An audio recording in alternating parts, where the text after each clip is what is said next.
कोई आइडिया अंदाजा नहीं। सड़क तो बड़का भारी बात है भैया, मुझे हंसी छूटे ही छूटे। मेरा कॉलेज में कभी फीस नहीं। आपका कैरेक्टर पंचायत सीजन 2 में विनोद जी। तो सीजन 2 में वो एंट्री करता है कैरेक्टर एक जिद के साथ, यही हगेंगे हम। तो वो जैसे आया वो सीन और उस पर काफ़ी मीम्स बन गए कि एम्प्लॉयज़ ऑफिस में यही हगेंगे हम, जी। स्टूडेंट्स एग्जाम में यही हगेंगे हम। आपको इस बात का एहसास कब हुआ कि भाई आपका कैरेक्टर पॉपुलर या फिर मैं कहूँ कि आजकल के टर्म्स में वायरल हो गया है? मैं भी जब कर रहा था मुझे कोई आइडिया अंदाजा नहीं था। मैं बस अपना एंजॉय कर रहा था उस चरित्र का, जो अपना, उसे कोई दिन दुनिया से मतलब नहीं है, कुछ नहीं है, उसकी छोटी छोटी समस्याएं। नहीं, उसका पोर्ट्रेयल बहुत अच्छे से आपके कैरेक्टर में दिखता है विनोद का। लेकिन ये वाला जो सीन है, हगने वाला जो सीन है, ये जब शूट हो रहा था या इसकी जो ब्रीफिंग हो रही थी, वहाँ पे किस तरह की ब्रीफिंग आपको मिली थी कि तुम ऐसा जाके ये करना, क्या थी ब्रीफिंग नहीं, एक्चुअली? उसका ऑडिशन हुआ था। अच्छा, उसी सीन का ऑडिशन हुआ था क्या? हाँ, इसी सीन का क्या ऑडिशन था बताइए हुआ था। जरा। हाँ, यही मतलब ये पूरा एक सीन जो चंक था कि डीएम मैडम आ रही हैं और गांव ओडीएफ में घोषित है और भूषण ने इसको चढ़ा दिया है कि ऐसे थोड़ी होता है, क्रांति करोगे तभी तुम्हारी चीजें मिलेंगी। जबकि वो भोला आदमी है, उसे नहीं पता है कि वो इंतजार कर सकता है। हम सब लोग इंतजार ही तो करते हैं कि कुछ अच्छा होगा हमारे जीवन में। और वो दिखता है बहुत बार ऐसा, सॉरी मैं कट कर रहा हूँ, बहुत बार ऐसा दिखता है कि जब बनराकस और ज्यादा उकसाने की कोशिश करता है ना, कभी कभी विनोद बोल भी देते हैं ठीक है ना, होता है ऐसा, लेकिन फिर वो और भड़का देते हैं और उकसा देते हैं। बिल्कुल। विनोद के कैरेक्टर को जो कॉम्प्लीमेंट करता है, जो पूरा करता है, वो है बनराकस यानी भूषण भाई का कैरेक्टर जो दुर्गेश भाई ने प्ले किया है। जी। क्या आपका मतलब भूषण और बनराकस, भूषण और विनोद का क्या इक्वेशन आपको लगता है एज ए थर्ड पर्सन? दूसरे सीजन में मेरा जिस तरीके से मैंने अपने आप को समझा था और जिस तरीके से लिखा हुआ था, तो वो एक आम आदमी है। मैंने वही जो शुरू में बताया कि उसकी बहुत सारी जरूरतें नहीं है, उसकी बहुत छोटी छोटी जरूरतें, और वो उसके लिए गमजदा भी नहीं है। वो हंस के बोलता भी तो है कि सड़क तो बड़का भारी बात है भैया, हमारा पैखाना बनने वाला था ना, वो उसमें दीवार खड़ा कर दिया, लैट्रिन की सीटें नहीं लगी, लेकिन वो खुश वो है, बोल रहा है अपना, उसको कोई ऐसा टेंशन नहीं है कि जाके वो बोल रहा है, धरना दे रहा है कि भाई मुझे लगवा के ही दो। एक्सेप्ट कर लिया वो अपने हाँ, रियलिटी वो को। एक्सेप्ट कर लिया कि ये प्रोसेस वाला काम है और ये ऐसे ही होता है, धीरे धीरे होता है। हमें दीवार ही मिल गया है, वो क्या कम है? कम है, सही तो बात। सड़क तो अभी बड़ा तो वो खुश है। जब वो बोल देते कि 1-1.5 हफ्ता और लगे, तो बोलते ठीक है, अब इतना इंतजार कर लिया, 1-2 हफ्ता और कर लेंगे इंतजार, क्या है।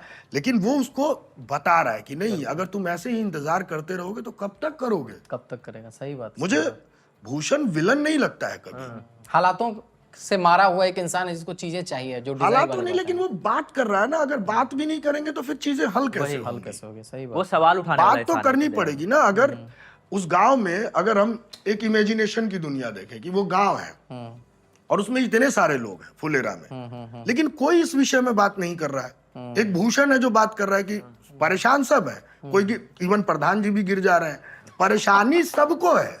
हाँ, राइट। अब ये बात अलग है कि ऊपर के ऊपर के ऊपर के ऊपर इतने लेवल है, हाँ, लेवल में तो वही है कि सब वो एक परेशान हैं। तंत्र है। लेकिन फिर भी कोई बात ही ना करे। अगर मुझे लगता है कि भूषण अगर ये सारी चीजें आवाज ना उठाए तो फिर कौन उठाए? कौन उठाएगा, सही फिर बात। प्रधान जी को भी कोई टेंशन नहीं है, वो भी जैसा चल रहा है चलने देंगे। जब विधायक मान जाएगा, अपने आप दया दृष्टि दिखा देगा, तो रोड भी बन जाएगा। तो मुझे लगता है कि भूषण नहीं है गलत, वो आप बात कर रहा। और अब चूंकि विनोद को उसने समझाया है, बुझाया है, उसको भी समझ में आया कि देख, तूने अगर क्रांति की तभी तेरा लैट्रिन का सीट लग गया ना तुरंत। तूने क्रांति करी, उसी का परिणाम है ना कि प्रधान जी अपने घर में बुला के तुझे शौच करा रहे हैं। सही बात। तो देख क्रांति करने का कितना। तो सोचिए कि मैं इस सीजन में यही इमेजिनेशन करके चला था कि जिस तरीके से मुझे भरा गया, अभी भी बहुत कॉन्फिडेंट नहीं है कि ये जो मैं कर रहा हूं भूषण के साथ वो सही है या गलत, लेकिन हाँ, वो ये जरूर है कि उसकी महत्वाकांक्षाएं बढ़ गई है, बहुत बढ़ गई है, राइट। और जब आदमी की महत्वाकांक्षाएं आवश्यकता से अधिक बढ़ जाए तो फिर प्रॉब्लमेटिक वो हो धीरे धीरे गलत और सही का भेद भूलने लगता है। मुझे ऐसा लगता है, और ये हर इंसान के साथ होता है। कभी ऐसा हुआ है अशोक भाई कि शूट करते करते इतनी हंसी आने लगी कि शूटिंग ही बंद करनी पड़ी, क्योंकि मतलब वो कहीं और दिशा में जा रहा है, इतना फनी सीन हो गया, वो बन गया? नहीं, अभी पंचायत 3 की बात बता रहा हूँ। इस बार का जो सबसे फनी था मूवमेंट, वो था कि पंकज भैया की एंट्री, वो पहला दिन था। पंकज झा जो विधायक जी बने हैं, जी, पंकज भैया, पहला दिन था मेरा पहला दिन नहीं था, मेरा पहला दिन था उनके साथ इंटरेक्शन। अच्छा जो हम लोग का एक सीन है हाँ पंचायत में। पंचायत हाँ तो पहले मुलाकात नहीं, अच्छा वो रहते हैं ना तो वो लगता ही है कि वो वही है, विधायक ही है। अब मन उनका भी करे ऑरा ना है कि वो। जाके हाय हेलो कर ले, तो नहीं भाई रहने दो, छोड़ दो, वो अपने जोन में होंगे कहीं। और वाकई हम लोग खड़े हैं और वो एंट्री लेते हैं। वो सीन भी है कि वो एंट्री अपना टावल वाल ऐसे हाथ पोंछते हुए एंट्री लेते हैं और हम लोग अपना प्रणाम किए हुए। अब मैं उनको देख रहा हूँ, वो एकदम सीरियस, हाँ भाई ये वो अपना अपना वो कैरेक्टर में ही है कि लग रहा है कि वाकई कोई विधायक आ गया, और मैं एकदम अपने आप को वही समझ रहा हूँ कि भैया मैं तो वहीं से ही आया हूँ, गरीब तबका ही, इतने बड़े घर में आ कैसे गया हूँ मैं, इतना आलीशान घर, ये सब लगा, फोटोएं, ये वो।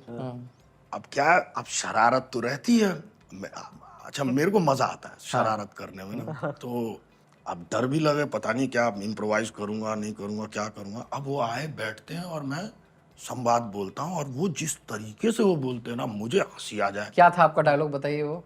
मेरा तो वो था ना कि वो खा रहे होते, देख रहे बीपी बढ़ गया, बीपी बढ़ गया, वो नहीं खाते। अच्छा वो सीन। तो हाँ, तो मैं बोलता हूँ, हाँ भैया अब कुत्ता मार के खाने का आरोप लग जाए तो आदमी का बीपी बढ़ जाएगा। हाँ, तो अब वो देखते हैं, उनका सरकता, और मैं भाई कम से कम 4-5 रीटे को मैं वो बोले, देख रहा है बीपी, और मैं हंसूं और मैं तुरंत पलट जाऊं कैमरे के पीछे, अब मुझे हंसी आ जाए। और उधर दीपक भाई डायरेक्टर, और अरे यार पाठक जी आप हंस रहे हैं यार। मैंने कहा यार नहीं यार, एक बार हुआ, 2 बार, 3 बार, ऐसे ही चल रहा है। मैं उनको देख रहा हूँ और वो जिस मासूमियत से बोलते हैं और जिस तरीके से उनका वो है, और मुझे हंसी छूटे ही छूटे। 4-5 रीटेक हुए वो। अच्छा मैं हंस जाऊं यार एकदम, मेरे को हंसी आ जाए। अच्छा उधर भूषण को मैं देख रहा हूँ, अच्छा हम लोग आपस में खूब गैंग मस्ती करती है। अच्छा। जैसे सुनीता रजवार जी हैं, दुर्गेश, बुल्लू, हम लोगों ने खूब मस्ती की है। मतलब हमें ये था कि बस लकड़ी करना है, ठीक है, एंजॉय लेना, मजे लेने हैं इनके, ठीक है, अपने को कोई टेंशन नहीं है भाई। अब मैं उनको शक्ल देखो, अब दुर्गेश भाई मुझे देखें यूं, उसमें देखते भी हैं, क्या बोल रहे रे, अब मैं उनकी शक्ल देख के और मुझे हंसी आई। उधर सुनीता, अब वो लिटरली 5-6 बार रीटेक हुआ। एक बार पंकज भैया ने इम्प्रोवाइज ही कर दिया। अच्छा क्यों हंस रहा है? और मेरी लिटरली फट गई कि ये रोल में बोल रहे हैं कि रियल में बोल रहे हैं। लेकिन हाँ, अब ऑन द मोमेंट वो जो चल रहा है वो जिसको जो अपना लग चल रहा है। मतलब सीन्स तो वायरल हुए ही बहुत सारे पंचायत के। एक ऑफ कैमरा चीज भी बहुत वायरल हुई आपकी, जो आपने फोटो डाली थी एक सान्विका जी के साथ। हाँ, नहीं हुआ क्या कि सान्विका भी बहुत अच्छी दोस्त है मेरी। तो हुआ क्या कि उसने कोई फोटो डाली होगी, तो उस पे बहुत सारे कमेंट आने लगे, देख रहा है विनोद, देख रहा है विनोद, देख रहा है विनोद। तो अच्छा हम दोनों की कोई साथ में फोटो नहीं थी। तो फिर सान्विका का फोन आया कि यार यार हमारे पास तो एक भी फोटो ही नहीं है अपनी साथ में। मैंने कहा हाँ यार शायद एक होगी, हम लोगों ने शायद वहां गए थे जम्मू बॉर्डर पे, तो वहां शायद एक फोटो थी हमारी। मैंने कहा एक फोटो तो है, दीजिए। फिर उसने वो फोटो डाल दी कि रुको, और उसने शायद कुछ कैप्शन भी लिखा था कि विनोद आप लोग कर रहे हैं, लीजिए विनोद के साथ फोटो, कुछ इस तरीके का था, मुझे एग्जैक्ट याद नहीं है, बहुत पुरानी। और वो फिर तो वो खतरनाक वायरल हो गया वो फोटो, लोगों ने वो मजे लिए उसके। इतने मीम्स बने हैं उस पर। अरे बहुत, कहीं भी फोटो डाल के, और वो चल रहा है भाई, रिंकी और विनोद और ये सचिव जी, मतलब वो बहुत पंचायत की बहुत सारी बातें हो गई हैं। अब थोड़ा सा हम लोग गियर बदलते हैं। जी। कॉलेज में आप 4 साल थे और पूरे बेस्ट एक्टर अशोक पाठक, एकदम पूरा पेपर में नाम छप रहा है, सब लोग आपको पसंद कर रहे हैं, सब कुछ है। बट फिर ना वहाँ से फिर एक ऐसा फेज आता है कि दी एक्टर जिसको माना जा रहा है, जो एक्टिंग में पूरा जा रहा है ना, फिर वो नौकरी करने लग जाता है, केमिकल का गैलेंट होने लग जाता है वो इंसान। हाँ, क्योंकि ग्रेजुएशन जब तक करा था और बेस्ट एक्टर अवार्ड आ रहे थे, मैं थिएटर कर रहा था, और सब लोग, मतलब आपके अखबारों में फोटोएं छप रही हैं कि अभिनय का सोचा तक नहीं था अशोक पाठक ने, ऐसे ऐसे इंटरव्यू छप रहे हैं। लेकिन ये सब भ्रम टूटा मेरा ग्रेजुएशन के बाद, जब मैंने नेशनल स्कूल ऑफ ड्रामा के लिए अप्लाई किया। मेरा वहां हुआ नहीं, और वो दौर जो एक्टिंग का इतना बड़ा स्कूल है, ड्रामा स्कूल, और उन्होंने तो मुझे वर्कशॉप तक में भी नहीं लिया। तो यानी कि मैं कहीं गलत हूँ। अब उतनी समझ नहीं होती है ना कि ना लेने के भी कई कारण होते हैं, कई चीजें होती हैं। अब नहीं हुआ तो मेरा सारा जो भ्रम था वो टूट गया।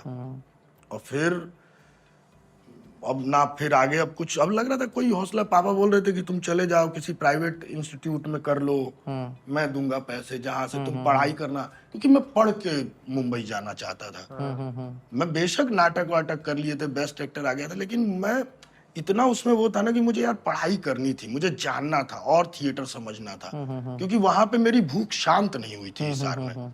वन एक्ट प्ले करके, चाहे एक दो बाहर ग्रुप के नाटक करके, और मैं जो नाटक पढ़ता था तो मैं देखता था यार ये नाटक यहाँ इतने बेहतरीन होते हैं, वहाँ ऐसा सेट होता है और वहाँ का प्रोसेस अलग होता है, एकदम फिल्म की तरह एक्टिंग होती है।